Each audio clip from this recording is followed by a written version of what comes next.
Okay, so I'm the exotic mathematician here. So I will tell you about a topic which, in mathematics, free probability theory, but which has, I think, quite a bit relations to physics, in particular via random matrices. So it will also be about random matrices, but maybe this will come later. So first I want to give you some idea about free probability. I assume you know nothing about it. So I start from the very beginning and give you some idea what this is about, and then maybe show you different relations and connections to other things. So I was told there is an invisible line below which you cannot see from the back. So is it somewhere here? Okay. So maybe I should make the line visible then. So okay.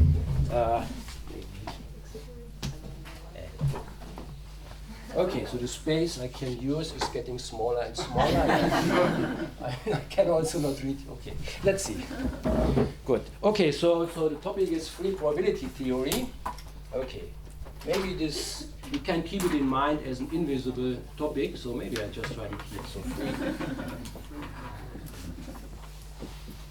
probability theory. So this is was created by Dan Voiculescu about, I don't know, 40, maybe even more years ago, so in the 1980s. And this came in a quite abstract topic of mathematics. It's in operator algebras, which is about operators on Hilbert spaces, maybe which in physics is actually not so bad. Operators on Hilbert spaces, I think, is what you have to work a lot with. So it arose in operator algebras. But then Voiculescu isolated somehow an abstract concept which he called freeness. So I mean, in the beginning it was about operators on Hilbert spaces, but those which have some structure, and Voiculescu isolated a structure which he called freeness. I will explain what this is. So this is an abstract concept, and free probability theory is quite a bit of understanding this abstract concept. But then later on he discovered that actually this concept, which was invented for describing what he saw for specific operators, also shows up by random matrices. And this makes the topic somehow interesting for many people. Because random matrices are used nowadays in many very different areas everywhere. And so where random matrices show up, sometimes free probability has something to say and can help to do calculations or understanding things better. Good. Okay, so maybe I should right away start with telling you what freeness is. Freeness is a very strange definition, abstract thing, so maybe, we should get behind us. And so I said an abstract frame, but then I will try to explain what all this is about and what the structure is. And maybe first for the language, the frame, the name free probability theory tells you that we like to think about this as a kind of probabilistic object, or we try to deal with it in a probabilistic way. It's not classical probability theory. It's a probability theory for non-commuting objects, but we are inspired by trying to do very similar things you're doing in classical probability theory. So in particular, the objects we are dealing with, in classical probability theory you have a probability space, so we like to think about a non-commutative probability space which gives us the frame where we're working in. So usually the objects which we have is a pair, it's an algebra and a state, so A phi, so we call this a non-commutative probability space, so NC is for non-commutative probability space. And this is just a fancy name for very ordinary objects. So namely A is just, let's say, a unital algebra, an algebra with one. In context, in concrete situations, it has more structure. Operator algebras, might be a C star for Neumann algebra with some analytic structure. But in principle, you can boil it down just to have a unital algebra. So this just means an algebra which has a 1, and then everything is over C, let's say, over the complex numbers, and then okay, it's not just algebra, but we also have a phi, so we have a state, or maybe even more, basically a linear functional. So phi is a linear functional from A to the complex numbers, which is unital. So it tends to 1, the 1 of my algebra, to the number 1. So this is my linear functional, and essentially all the information which we use about elements from the algebra comes from applying phi to elements there. So phi is like an expectation value, or maybe it's the correlation functions of operators I have. So that's the main information which I have about my objects. Okay, maybe just some examples for frames or you should think about, and maybe of course. So this is a non-commutative probability space, so it should somehow generalize and also include the classical probability space. In the classical probability space, of course, okay, so this is a sigma algebra and a probability measure, but we are viewing this in a more algebraic way. So instead about events in classical probability theory, we are talking about random variables, and A is essentially the collection of random variables. So you should think of A as a collection of random variables. Classically, those are just functions which commute. But in our non-commutative sense, of course, those will be operators which in general don't commute. But the classical example, which is included here, is if, let's say, A is, let's say, the bounded functions. I could also take others. But maybe bounded functions with respect to some probability space. So this is just an algebra of classical random variables. And then, of course, the phi, the main information which I consider about them, is if I apply the expectation to my random variables. So phi, phi of x in this example.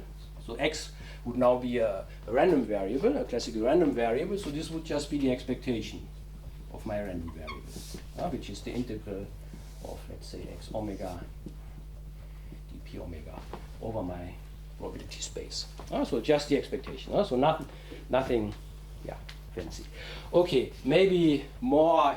I mean, this is a classical situation, but for us the non-commutative is one important ingredient. So maybe a more appropriate example for this would, if you just take matrices, they're very basic ones. So maybe another example, which really is non-commutative, is if A are the n by n matrices over the complex numbers, and then of course I can take any linear functional. I mean, in principle, I'm free to take phi whatever I want, but of course there will be specific ones in which I'm interested in, which has more structure. And if I have matrices, of course the prominent linear functional is the trace.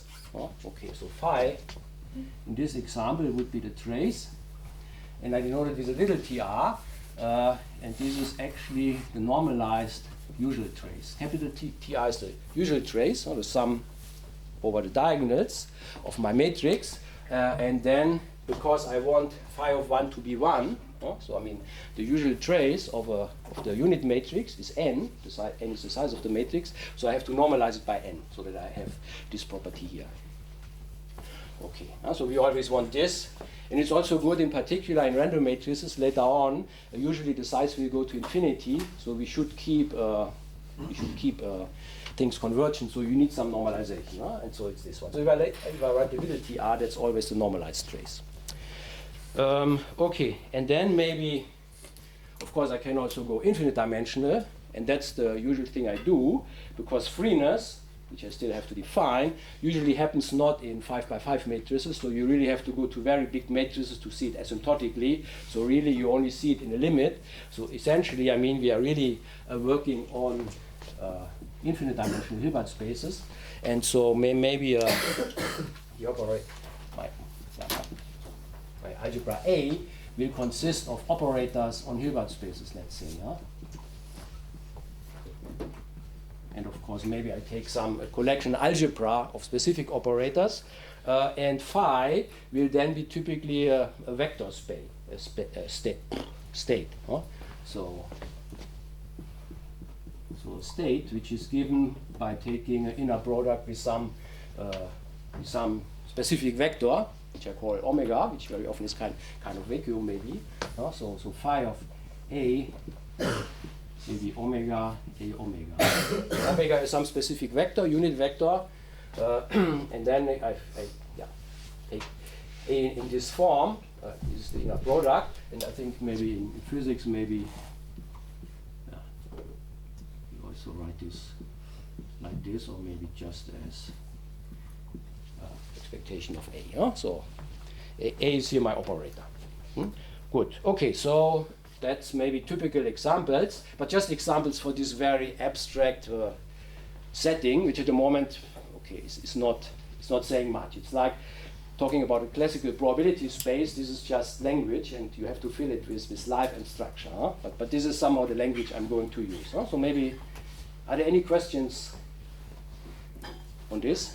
So feel free to ask questions, and also tell me if I'm too slow, too fast, too boring, or whatever. Huh? So, good, okay. Good, now, of course, let me see. Now, okay, right away, now I should come to the crucial ingredient in free probability theory, which is this notion of freeness. Huh? So this is like, in a classical setting, probability setting, I mean, you say you have a non-commutative probability space, we have random variables, but then random variables, there are specific situations which are important, and this in classical theory are the situations where the random variables are independent.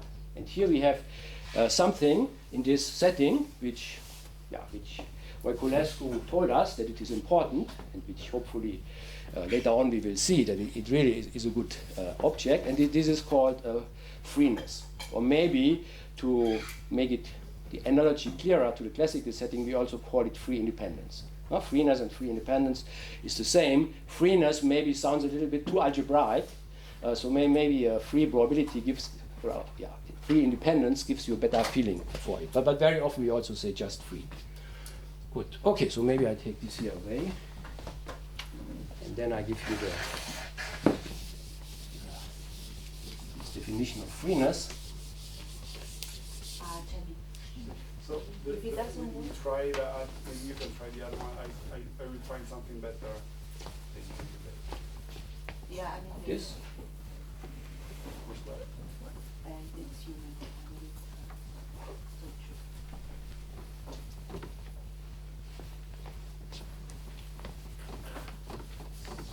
Okay, so we are always, we are working in a non-commutative probability space, so we have fixed an algebra, and we also have fixed a phi. Huh? This is really a notion with respect to a given phi. It's not just an algebraic notion, but it really says something about moments of our object.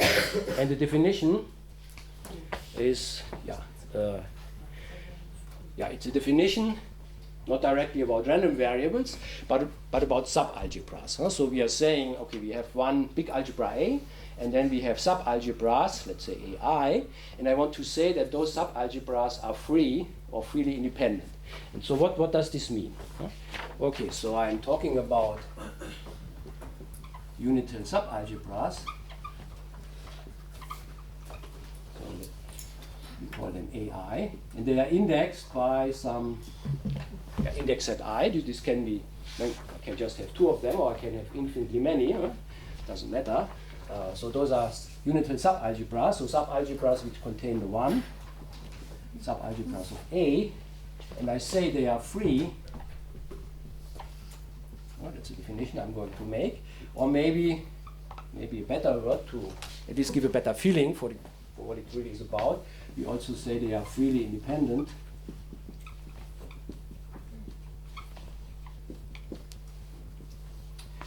If the following happens.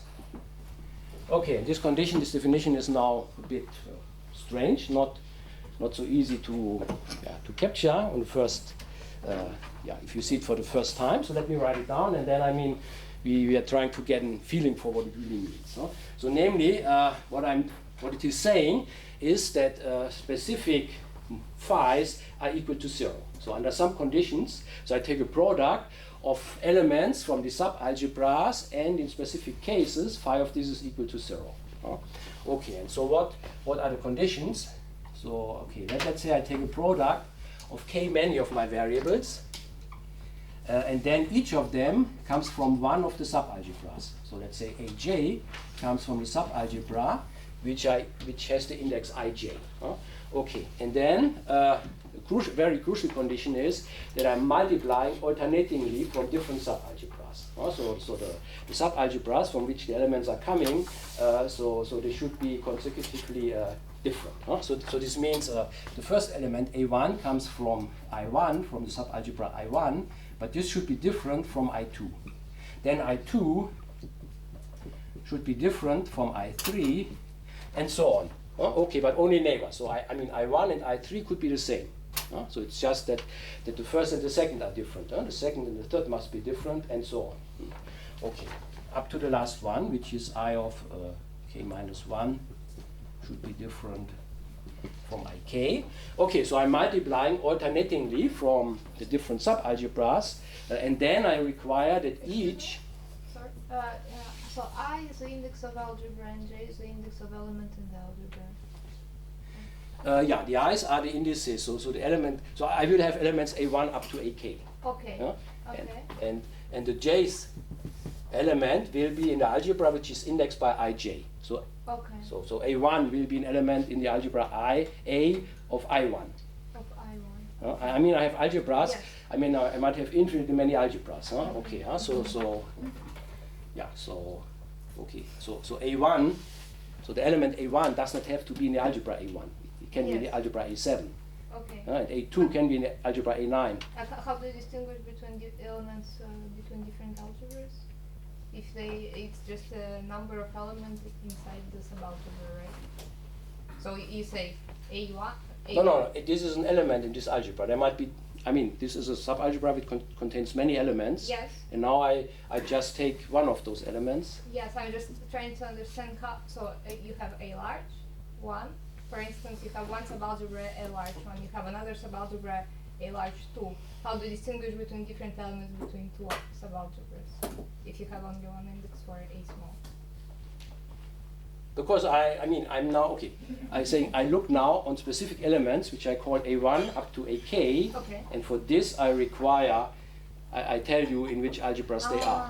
Okay. So I'm not saying that any element in this algebra I denote by this. So I'm really talking now about fixed. Okay. Fixed A1 up to AK. And for this fixed choice of A1 up to AK, I say, okay, they are in some of the subalgebras, and then I give you the indices in which they are. Okay. And of course, for different tuple of A1 up to AK, they can be in different subalgebras.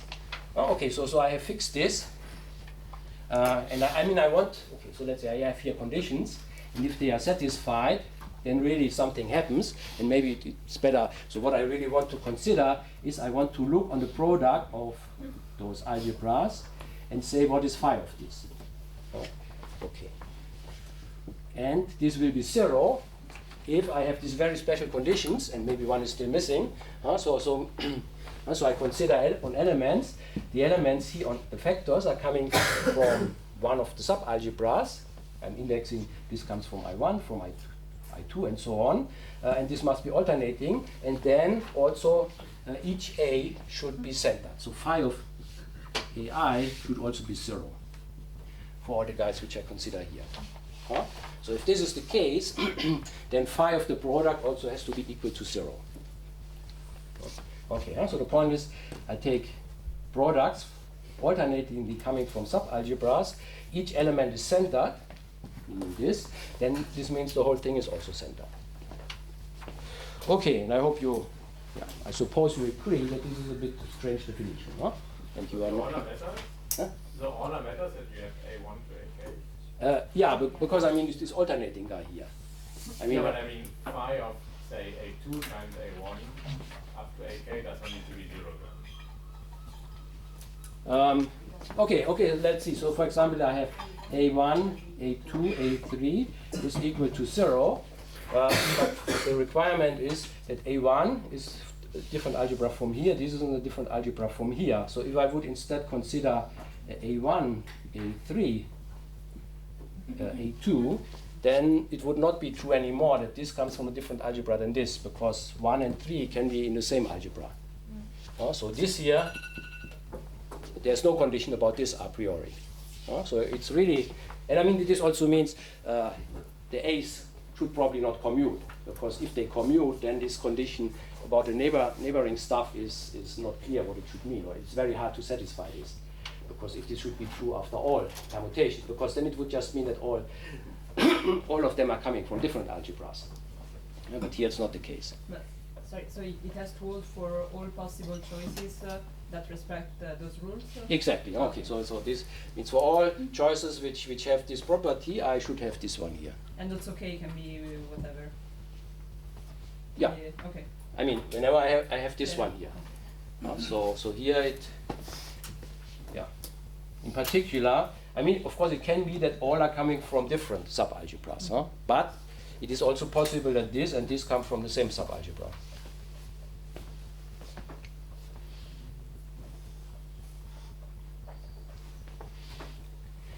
Okay, so more questions?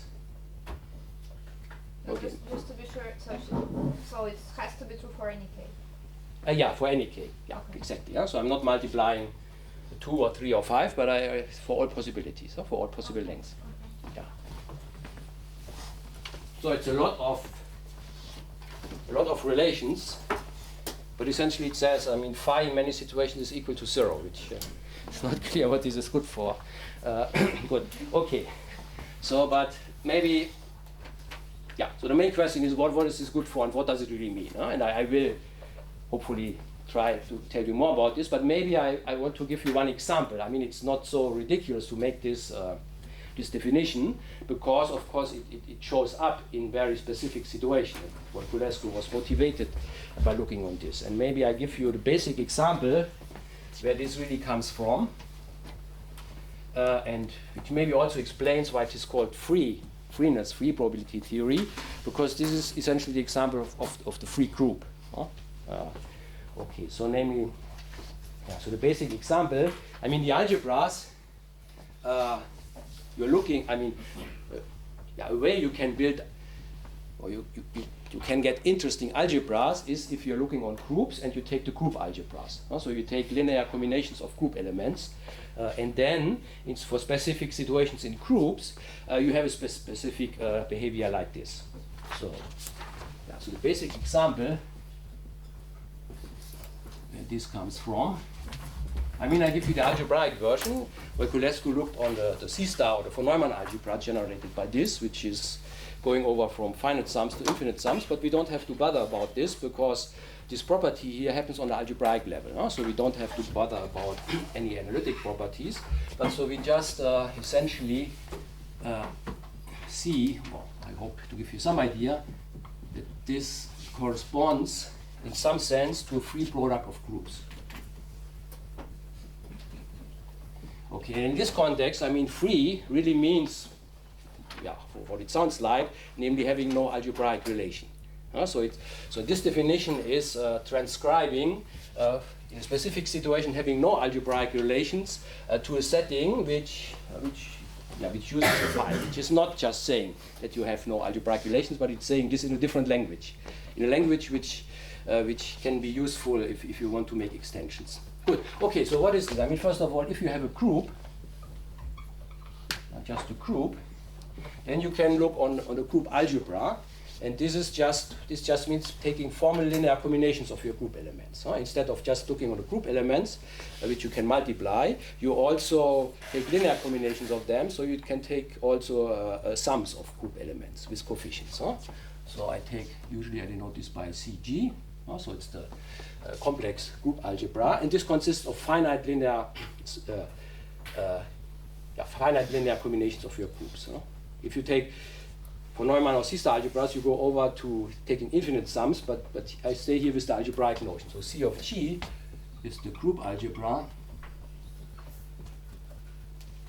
So this consists just of, you can say, formal linear combinations of your group elements. So the alpha G's are complex numbers, and you're summing over your group. Typically your group is infinite, but I allow here only that finitely many of those guys are different from 0. So this here is really a finite sum. And then of course you can add such sums, and you can also multiply them just by multiplying the group elements. Okay.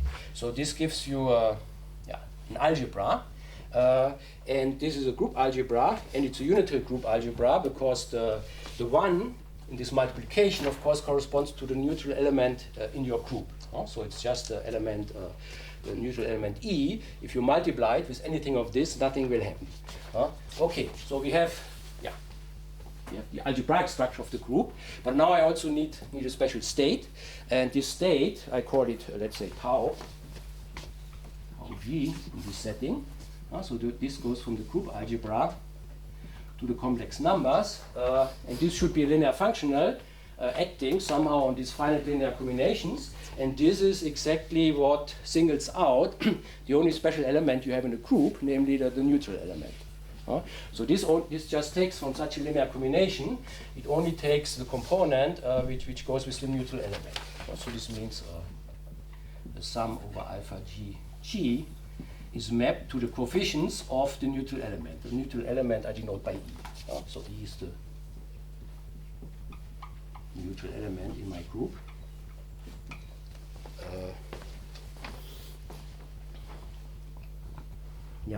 Okay, and then the point now, I have a free product of groups. So namely, I can, even in my big group, I have subgroups. Can you explain again this definition of this tau? Okay, this tau. So I mean, element in my group algebra is a sum, a finite sum over group elements with coefficients. Okay, and so now I'm picking out of this sum. I mean, one element in the group is a neutral element. So I will have here the coefficient of the neutral element. So I will have alpha E times E plus other terms. Okay, and this tau just projects out everything else and just keeps the coefficient of the neutral element. And why the neutral element has to be present in the sum, which is a finite sum? I mean, it could be not there if it is 0. If it is 0, then I will have here 0. Okay. And of course, maybe this will, you see, that's the situation I'm looking here at. So exactly I'm looking in this definition. So if I'm using this definition for this tau, I'm looking at situations where I don't have the neutral element as a component in my sum. Sorry, but by this construction, all the alpha are the same. So there's only one set of alpha that you can. No, arbitrary coefficients. Okay, so I mean you take all linear combinations here, where the alpha G are just complex numbers. So for any choice of complex numbers, okay, and I say here finite, so this means alpha G is different from 0 for only finitely many. So I mean I take all possible linear combinations of group elements with arbitrary coefficients, but only finitely many of them should be different from 0. So that this is only a finite sum. But the groups I consider will typically be infinite groups. Yeah. And for one element in the group algebra, there is unity of the decomposition like that? Yeah. I mean, in principle, I declare that these are bases, let's say. So you can say that the group elements are basis, a linear basis of my space. So there's no relation in this group algebra here, apart from the fact coming from the group. So, I mean, as a vector space, I mean, you can say I define the group algebra as a vector space where the group elements are my basis. And then, of course, I have the uniqueness. And then I define a multiplication on this. Maybe I should. Okay. I mean, of course, the multiplication. So I take now two such things and I multiply them. Let's say beta h. And of course, I multiply them just by distributivity and multiplying the group elements. So this is the. A priori, this is a double sum alpha g beta h. G times h, And then, of course, I mean, I have to write it again in the original basis. So, I mean, of course, there are now various situations where G times H can be a group element K, and I have to sum over all those possibilities, but this is only a finite sum because everything is finite here. So this means I'm summing here now over K, and then I'm summing over alpha G. And if I want to get this to be K, then I have here alpha. So if this K is this one, then of course G is so K is this is K times H to the minus 1. Huh? Yeah. Okay. So I'm summing here over K. Yeah, it should be. I have it here the other way around. Okay. Let's say I'm summing over alpha K H to the minus 1 alpha H. And then here I have the element K, and here I'm summing over H. So now I have written it again as a linear combination of the group elements, and the coefficient of them is given in taking essentially the convolution of the sequence of alphas and betas. Okay, so yeah. So then I have a multiplication on this group algebra, or on this space of, on the vector space of these finite linear combinations. Yeah. So tau 0 is either 0 or alpha E. Yeah. So there's just two values of tau 0. Yeah, but alpha E depends on the element which I take. But because I mean the alphas is just arbitrary. Okay. Good question. Yeah. Yeah.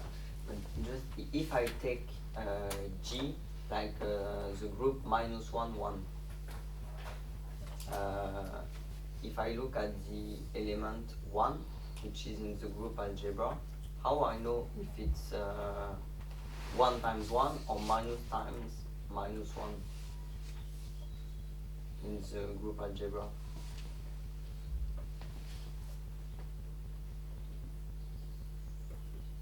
Yeah, I mean it can be both. I mean in your algebra you have relations. I mean you have relations in your group, and of course these relations go over to the group algebra. Yes, but how do you say the coefficient between in front of alpha, in front of the neutron element? Because this is just on a linear structure. I mean whether if I have here an element, and let's say this is the element 1, yes. And I mean there's no need to write it as 1 times 1 or as minus 1 times minus 1 if I just want to write this element times some coefficient. So I mean if I have this group consisting of plus and minus 1, then elements in my group algebra will just be the collection of alpha times, okay, 1 plus beta times minus 1, huh? For all alpha and beta. Yes. Okay, and so I mean those are the elements of my group algebra, and I have a multiplication on them, which of course depends on the fact that minus 1 times minus 1 is equal to plus 1, and I will see this. But if I apply my tau to elements like this, then tau applied to this just picks out the element here. So this is just alpha. And this, I mean, for this I don't have to care about whether this 1 is the same as minus 1 times minus 1. Because this just happens on the linear basis. That was the question as before. I mean, that was the main question is, so am I sure that I don't have relations on a linear basis? But those guys are a basis of my linear space.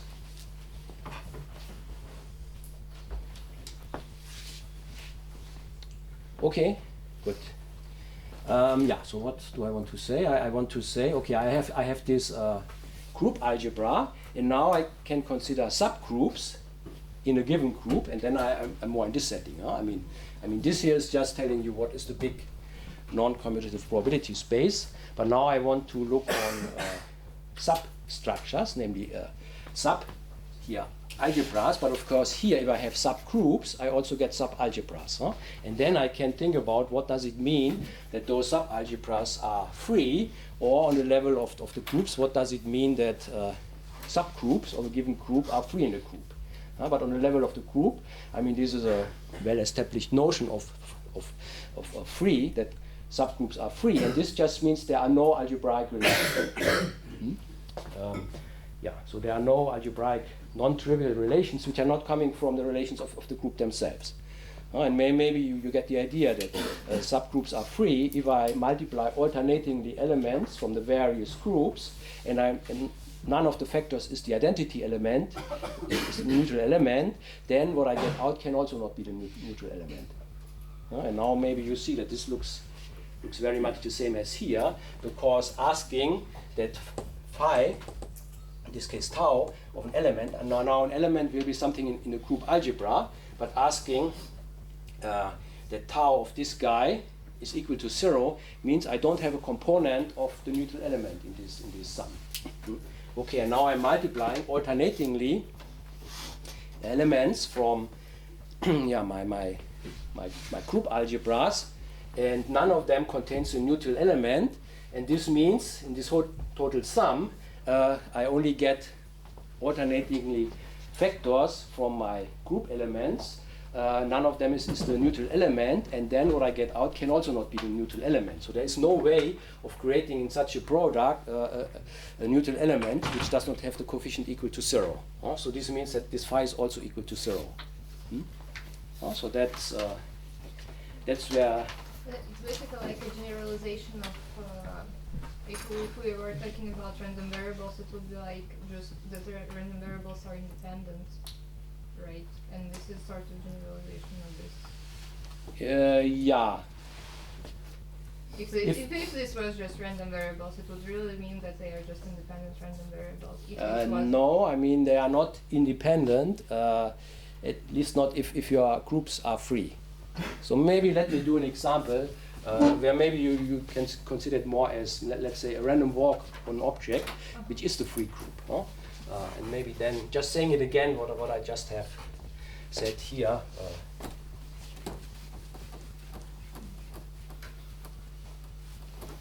Abstractly. And I mean, there are situations in groups where you have independent random variables, but what we are doing here is somehow the opposite situation, namely where you have a free product.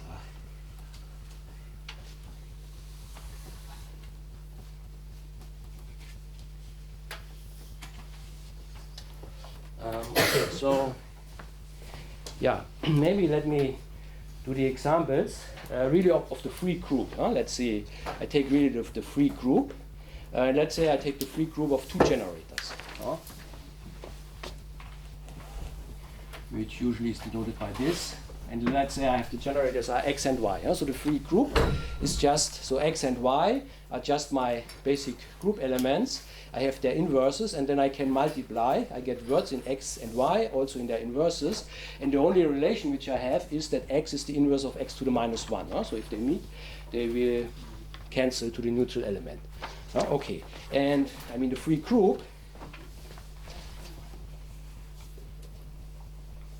let's say my generators, I call x and y.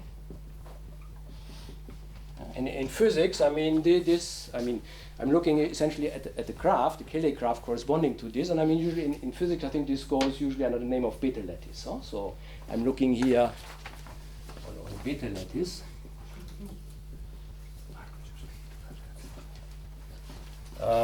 And maybe let me draw this. So I have my group element.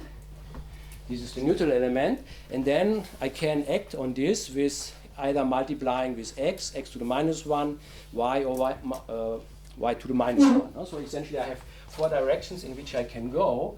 I mean, I can go to the group element y. This corresponds to multiplying with y. I can go to y to the minus 1. Where I multiply here with y to the minus 1. Or I can multiply with x and minus x. I mean, I should draw it bigger, because point is, of course, I never meet anywhere again, huh? So this thing has no loops, so it's good to have a lot of space for at least drawing the next step.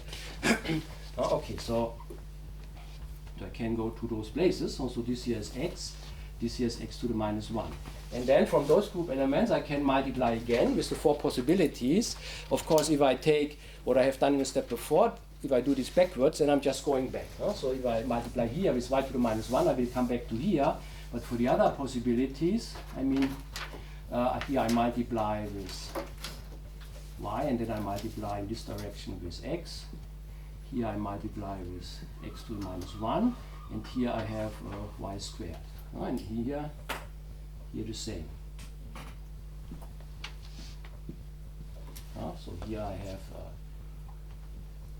what do I have? I have here multiplied with x, here I have then x squared, and here I have x, y, and x, y to the minus 1. And then in the next step again, I can do the same.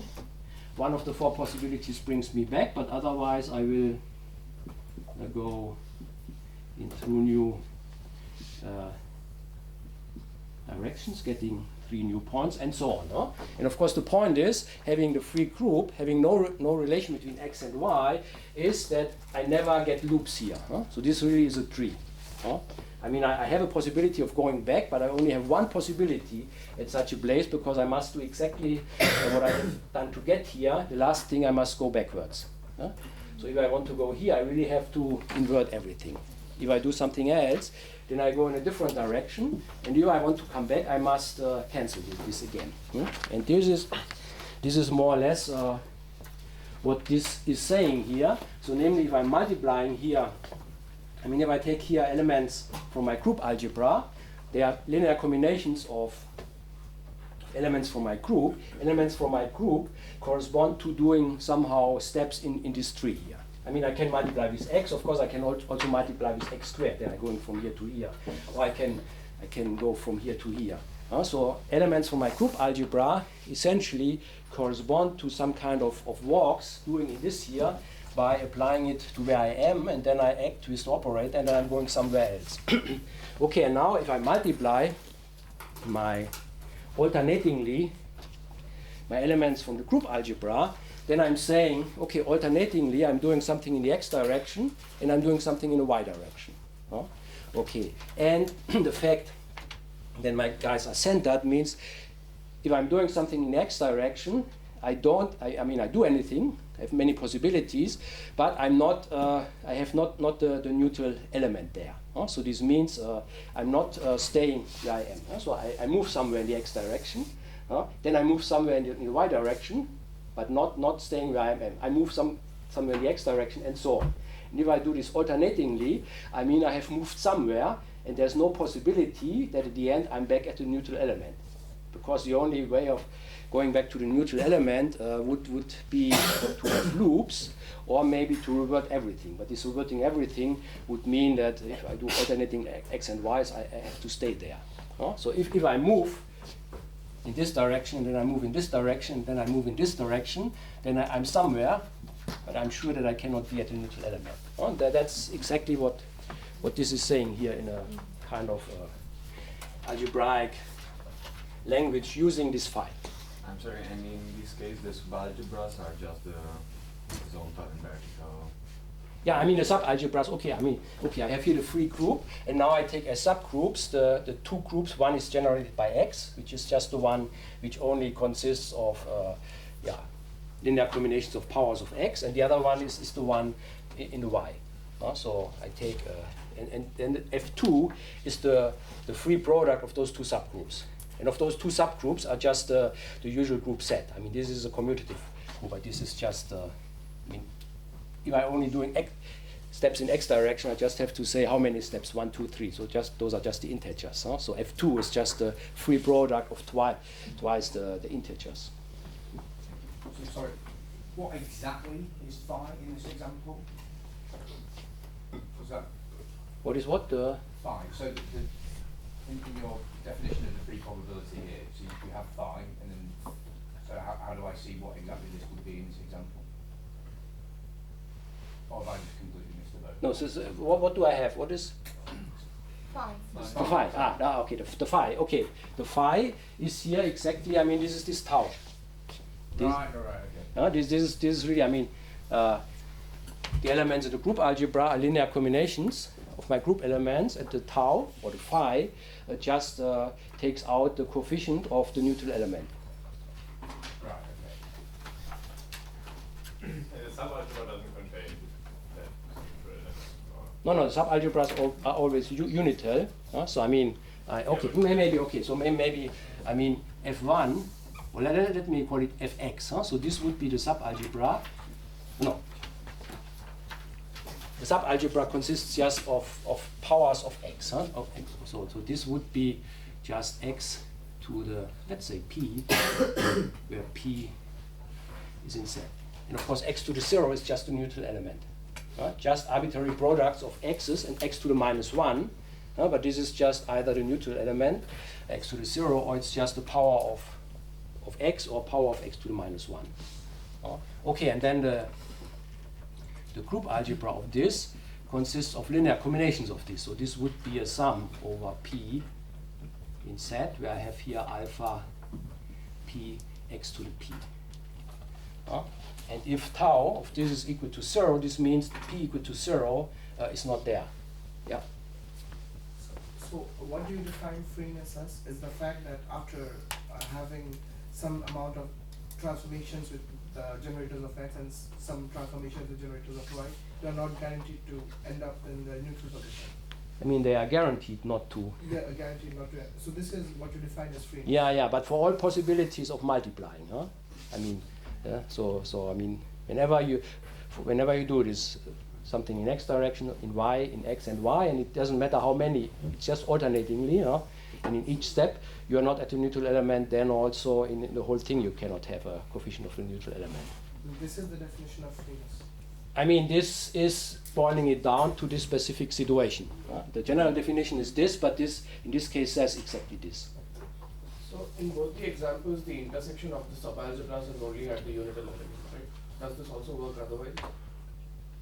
The subalgebras have to contain the unital element. No, but if the intersection of two subalgebras is more than the unit. Okay. Of course, here I'm not requiring that, let's say, A1 and A2 only contain, let's say, multiples of the one. It can be more, and then I mean I have the freedom to say whether the element, let's say A1, whether this is an A1 or an A3, and then the definition must work for both choices. So I'm saying, okay, I can make any choice which is compatible with this statement. So in particular, I don't have to exclude. I don't have to say anything about the intersection of the subalgebras.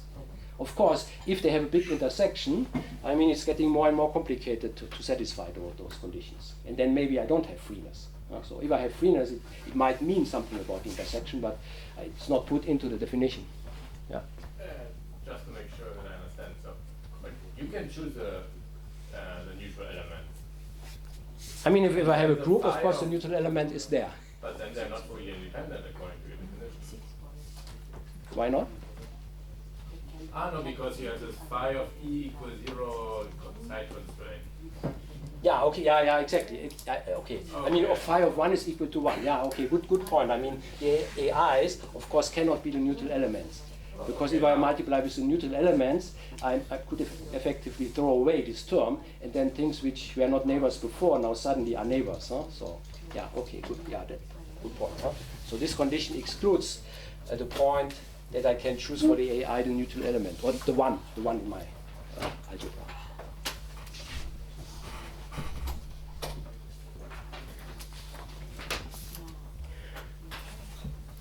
Good.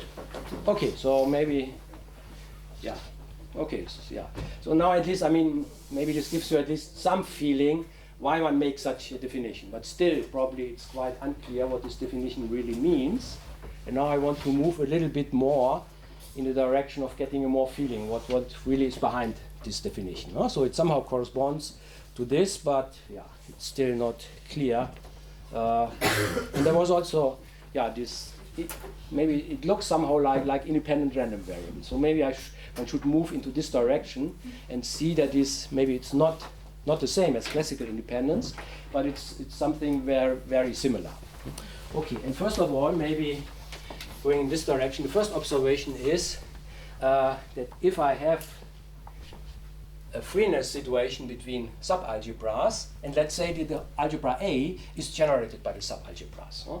Okay, so if I have the freeness relation between the subalgebras, and I know my phi on the subalgebras, then actually this determines the phi everywhere. Which might not be so clear from here, because this just only tells me phi is 0 in some very special cases. But I'm telling you, actually, no, this determines phi everywhere. Huh? So that's the first thing we should understand a bit.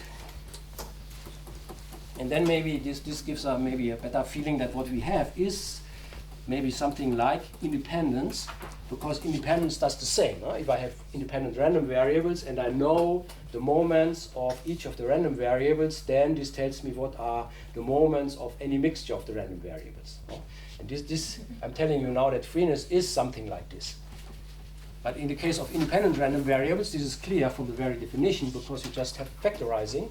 You say exactly what is phi of a mixed moment in random variables by factorizing. And here I'm not saying it directly. Here I'm saying it very indirectly. But still, I claim it does the job. Okay, so that's the first observation which one should make, that this really is not a very specific situation, but it's more a general structure which allows you to calculate something on a big object out of its knowledge on smaller objects. So that's the first observation which Voiculescu made. So and let's say, I mean, the algebra A is really the algebra which is generated by all the AIs. Because otherwise, I mean, I can restrict to this. So this means, I mean, yeah. Algebra always means the unital, AIs are unital anyhow. Okay, so if I have this, then I'm claiming that if I know my state, my linear functional, on each of the AIs, so for all I, and if I have that the AIs are free, then this determines the phi on all of A. Okay, and okay, if I'm talking about, let's say, variables I want to consider, then this here corresponds somehow to know the moments of my variables individually, and phi on each of them are mixed moments. So I'm saying something like that mixed moments are determined by the individual moments and the freeness condition. Okay, but maybe better to show you that this is really the case instead of making a kind of general philosophical remarks. Okay, so let's say I have A1 and A2 are free. Huh? And now, so this means I know phi applied to elements here and elements here. So let me take some elements. Let me take an A, which is in A1, and B, which is in A2. Huh? Okay, so this means I know phi. Let's say I know phi applied to A and all its powers. So those are the moments of A. I know phi applied to B and all its powers. Those are the moments of B. But now I'm claiming, actually, I also know somehow all the moments which I can build out of A and B. So all mixed moments. Okay, and maybe the simplest mixed moment is AB. So what is this? I'm claiming that actually I know this if I use this definition, even though it's not written there explicitly, but I can reduce this situation to this definition. And how do I do this? Of course, I have to go to a situation where I'm multiplying alternatingly centered things. Of course, here I'm multiplying alternatingly from two subalgebras, but they are not centered. Okay, but so let's just center them and look on the corresponding product. So instead of looking on phi AB, let us look on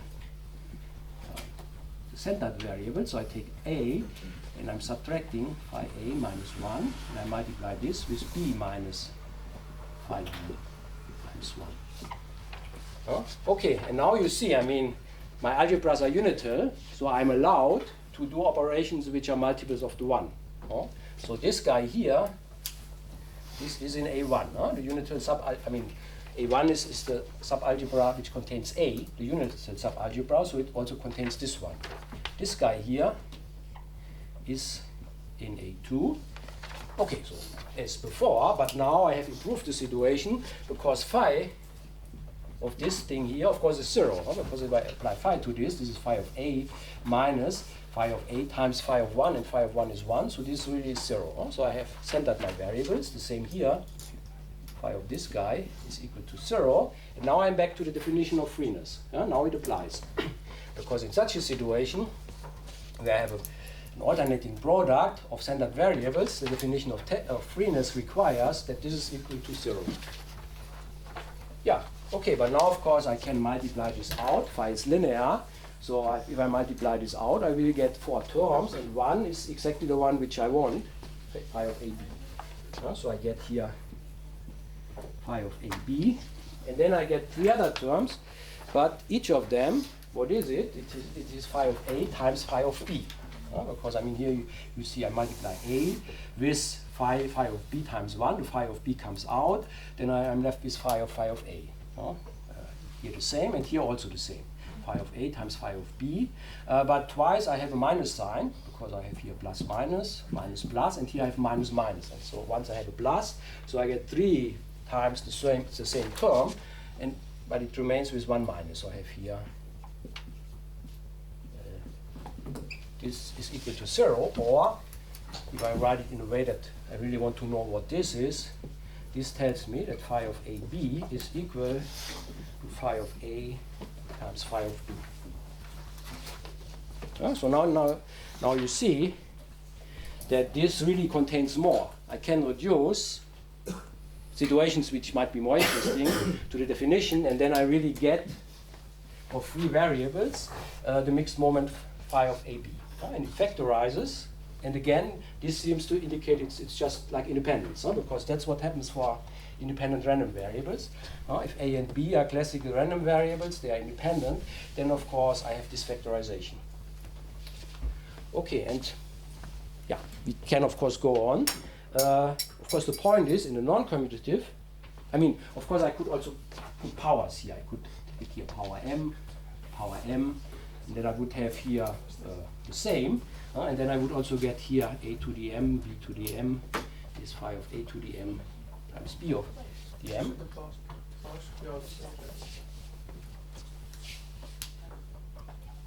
It should be. You mean here? Like after subtracting from phi of m.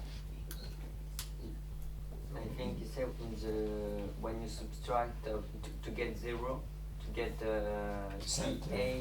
or n minus, yeah. Yeah, okay, exactly. Because I mean all the terms should be of the form phi of a to the m times phi of b to the m. Good. Yeah. Okay, so I get here the same. Okay. So, but I mean, if a and b are classical commuting variables, I mean that's all you have to know about them. But if I'm in a non-commutative, I have a and b, then of course I can multiply them in alternating orders, and then I get things which classically you would just by commutation reduce to this one, but now we cannot reduce it, and so we have to look what does our definition give us in this case. Okay, and I mean the next thing, of course, if to multiply 3 of those guys, and there it is still like in a classical situation. Just write this down.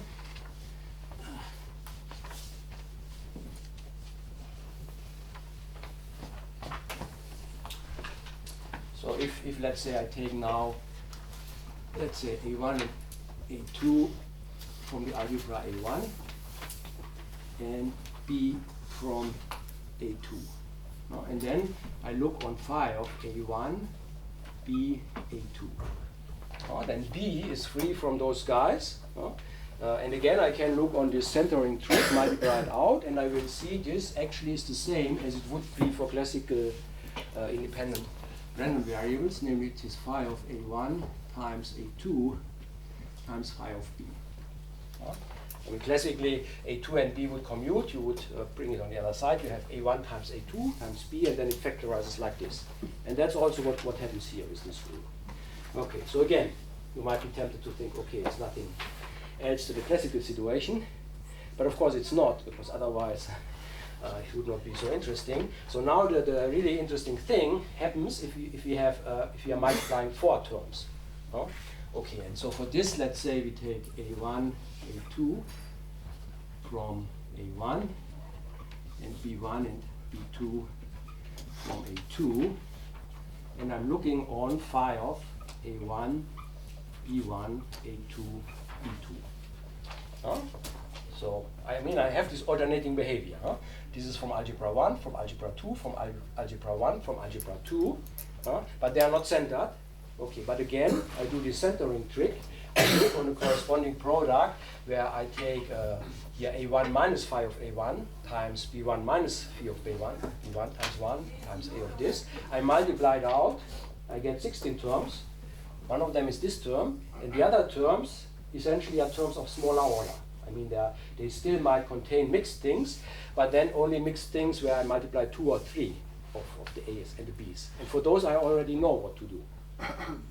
Okay, and of those 15 other terms, there will be some cancellations, but not as nice as this, that I will remain with 1 term, but actually what I get are 3 terms. So then the result here is I get phi of A1, A2, phi of B1, phi of B2, plus phi of A1, phi of A2, phi of B1, B2, minus phi of the product of all of them, phi of A1, phi of B1, phi of A2, phi of B2.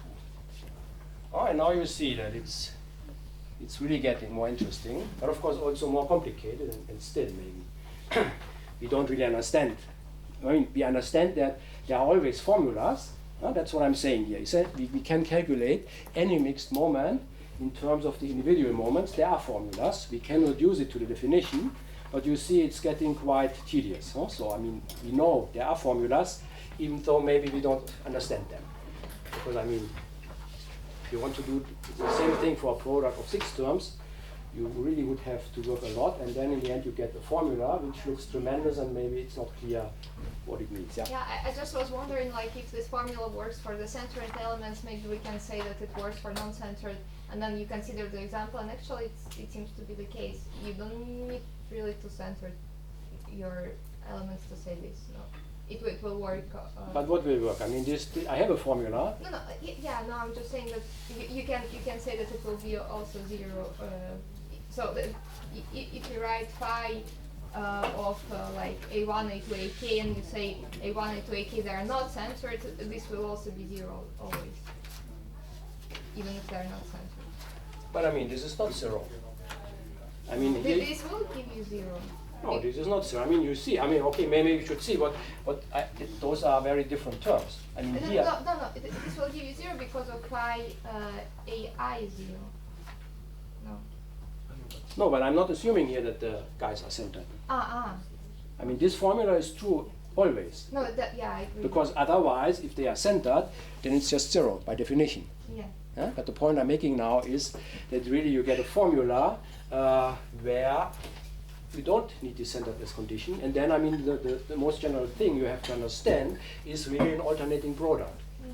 I mean, mixed moments, I mean, you can say, okay, mixed moments, I mean, you can look on sums of anything, but sums are just linear combinations of guys like this. So, I mean, you want to understand what are mixed moments where you have neighbors from different algebras. Yeah, no, it's not. Yeah, okay, but in general, they won't be centered, but it's this trick that you're looking on the centered version of them, you can reduce it to the definition, and then you multiply it out, and by recursion, you can reduce it always to smaller order terms, which you already know, and then you get a formula in the end.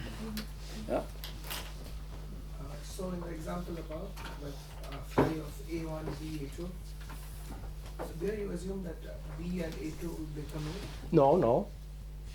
I mean, it looks like, but okay, I mean, it comes out. I mean, maybe you should, I mean, it comes from the same. Huh? So I really use, I'm looking on phi of A1 minus phi of A1 times 1 times B minus phi of B times 1 minus A2 minus phi of A2 times 1. And phi of this is equal to 0. That's by definition. Huh? And then I multiply it out. I get A1, B, A1. That's what I want. And then I get the other terms. And you see, let me see. I mean, you should see that the other terms are actually of this form. Huh? I mean, of course, you will get terms. You will get terms phi of A1 times phi of B times phi of A2, but you will get them more often with plus and minus, and they cancel away. Huh? And the term which remains is the one where here you take the phi of B, and here you take the A1 times the A2. And that's the one which is there. And this term cannot cancel away. Huh? Yeah, but the other terms will cancel away. I mean, you should do it for yourself, huh? Because But the result is the same like, had they commuted, right? it's the same result as if they commute. Huh?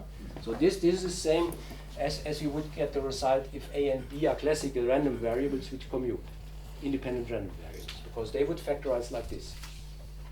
But here, of course, here if the A's and the B's are classically independent, then of course they would commute. So this would be phi of A1 times A2 times phi of B1, B2.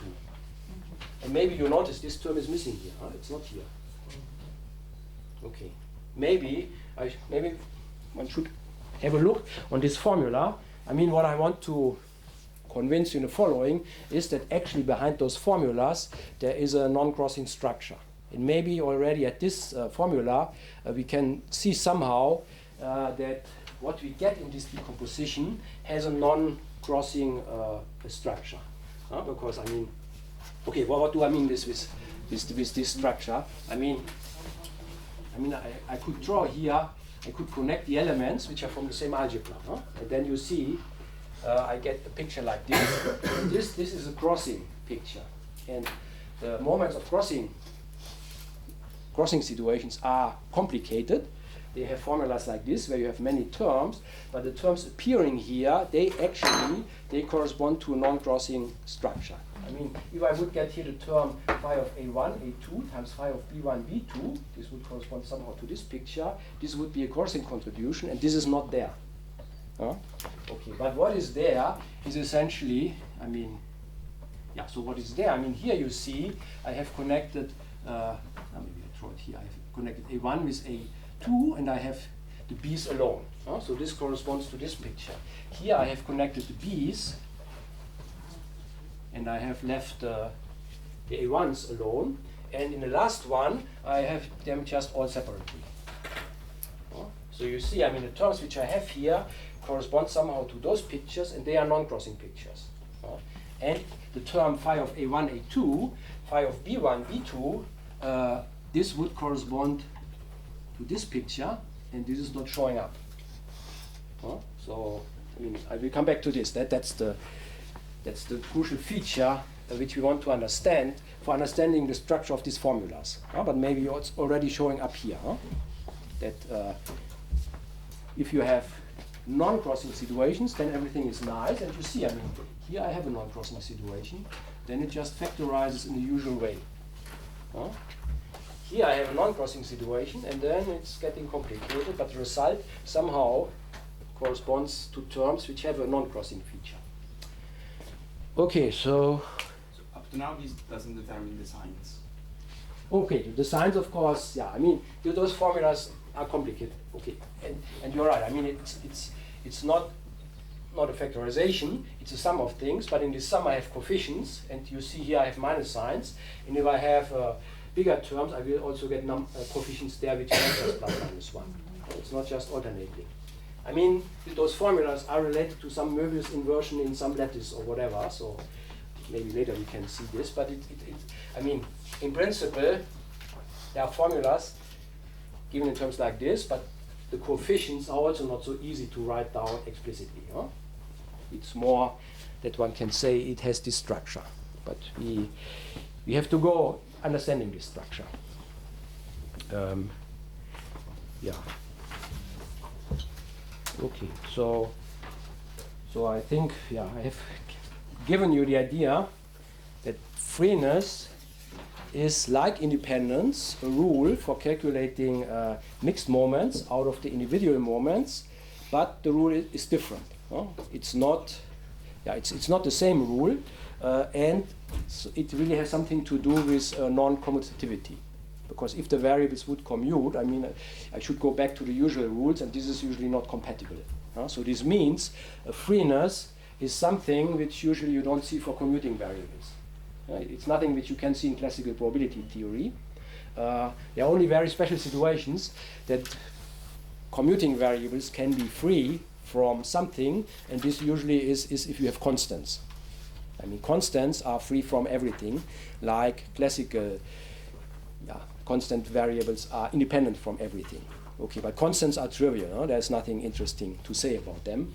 Okay. So freeness is a kind of non-commutative independence, and that's how we are trying to understand it. We always will have a look on a classical situation, get somehow inspiration from this, and try to do similar things for our non-commutative theory.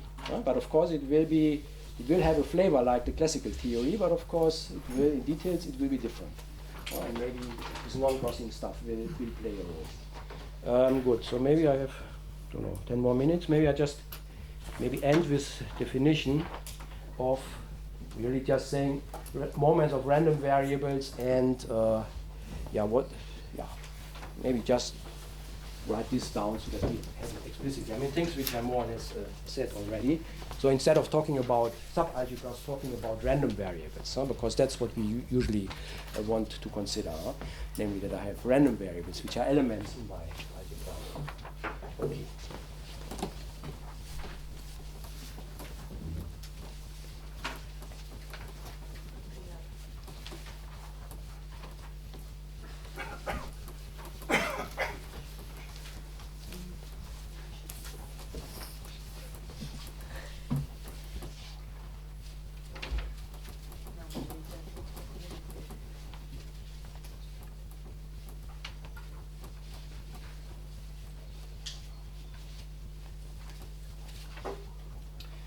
Okay, so I'm always working in a non-commutative probability space, which consists of an algebra and is unitary linear functional. And then usually I'm interested in elements from this space, and those guys we call random variables, or maybe more precisely I should say non-commutative random variables. Okay, but I think we are in a non-commutative community, so I just usually say random variables. So elements A, so I might be interested in elements there. So this is a non-commutative random variable. I mean, in principle, it's just an operator somewhere. Okay, and then, but the information I'm using about those objects is, even if they're operators somewhere, I'm not looking concretely how they act on a Hilbert space or whatever. I really just want the knowledge of phi applied to it. So phi applied to A and all its powers, those are the moments. That's the information I'm going to use about my objects. So the collection of phi of A to the n over all powers n, so those are the moments of my random variable. Okay, and then usually, I mean, I'm not interested in one operator, one random variable, but I have a collection of them, and I want to understand how they behave together.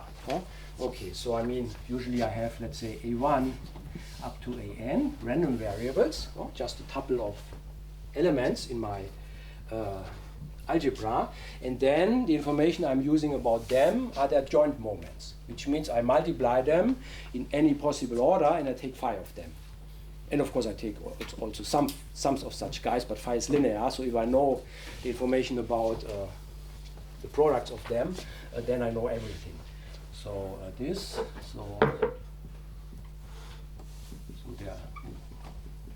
thing I call the joint moments, or maybe the mixed moments of those guys.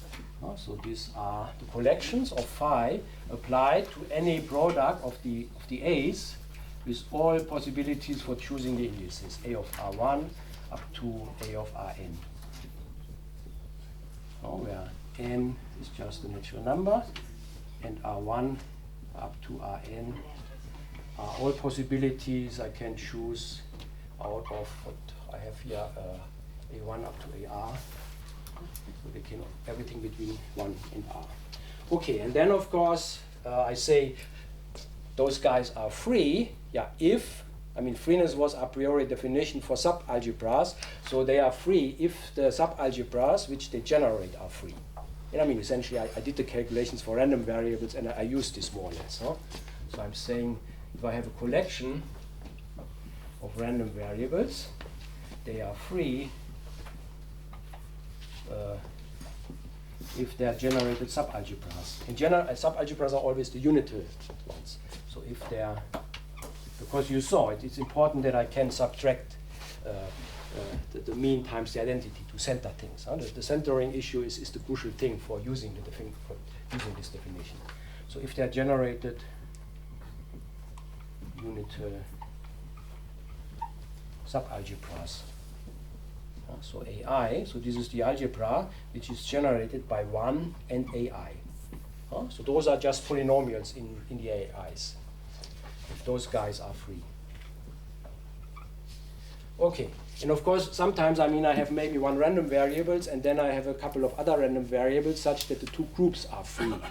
Maybe that's something which I use there. So if I want to say that, so in the same way, if I say that A, the variable A is free from the variables B and C, I mean B and C don't have to be free among themselves. It's just that this is free from this, and this means, of course, the unital subalgebra generated by A should be free from the algebra generated by B and C, taking any polynomials in B and C. Okay, so this is the same as saying the unital algebra which is generated by A is free from the algebra which is generated by B and C. So alternatingly I take polynomials in the A's and polynomials in the B's and the C's together. Good. Okay, so this is just fixing a little bit the language, but I mean I already used it when I talked about these examples, because you see essentially, I mean I did my calculations of course for concrete variables here, but here they are left for any guys, but usually we have fixed operators which we want to understand, and then we are looking on those information, and we want to understand maybe particular mixed moments in several variables. Okay, so I don't know, should I stop now, or what is the timing? It's a good time. I mean, yeah, okay. So maybe just as an appetizer, what I want to do next time is to get some idea maybe of the structure of those formulas in particular that I really have to look on non-crossing guys. And for this I want to show you the free central limit theorem, which of course is the first. I mean, if you have a notion of freeness, a notion like independence, I mean the first basic result in classical probability theory is the central limit theorem. Okay, so of course you should try to do a free version of this, and that was what Voiculescu did at the very beginning. And I want to give you a combinatorial proof of both the classical and the free central limit theorem to really show that it works very in parallel, but it also shows you at the end how these non-crossing guys come into the game. Good. Okay, but that's it for now.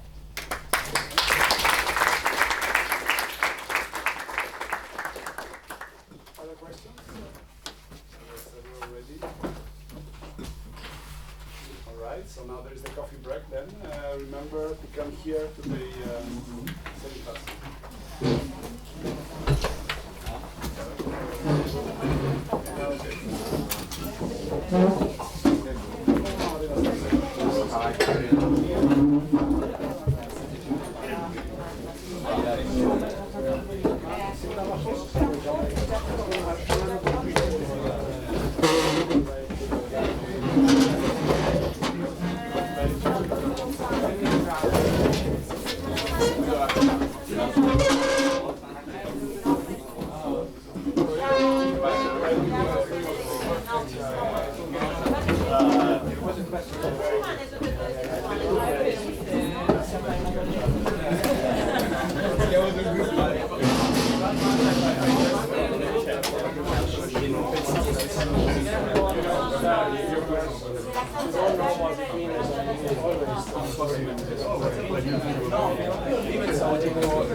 Sì, devo prendendo il file.